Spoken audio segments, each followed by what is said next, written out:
I wanted to do a video about why I don't believe psychometric testing is the best measure of a person's reproductive suitability, so to say, as per eugenics. I used to be a huge believer in IQ, and I still am to a large extent. I believe IQ is a very good determinant of one's ability to perform academically and in many ways in more professional settings. However, I believe that I've met enough people with high IQs that are completely incompetent in other settings, such as wilderness environments and things of that nature, or in a street setting, to know that IQ is not a complete measure of one's ability at success. Another issue is with psychometric testing is whether or not non-IQ psychometric tests are even accurate. Personality tests and things of this nature are highly speculative. And even IQ tests, as I said in the past, are speculative based on how they are being proctored and to whom they're being proctored to.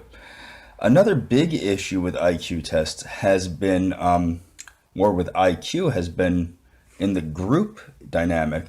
You see people such as the Asiatic countries of Japan and China, which I've brought up in the past, being relatively primitive compared to the ancient Greeks of the same time, despite the probable lower IQ of the Greeks.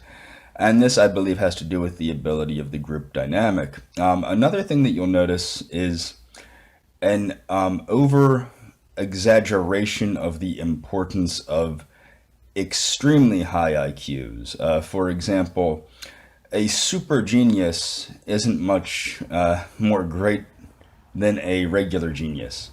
I've noticed this by meeting people with IQs that are higher than 140 and realizing they're not really that spectacular.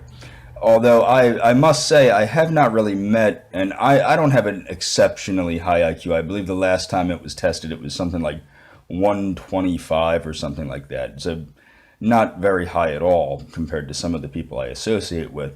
But what I have noticed is I have met a lot of people with exceptionally elevated IQs that don't seem much brighter than people with elevated IQs.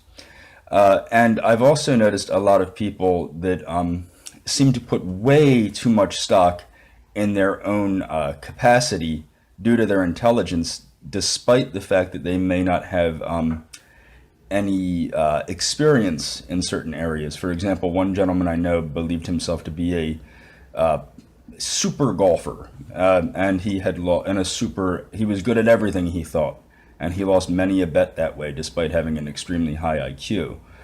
And that's about it. I don't believe psychometric testing necessarily, especially personality testing, let alone like not IQ so much, but these personality tests, they do not really translate to real world data. They don't seem to pan out, if you get what I'm saying.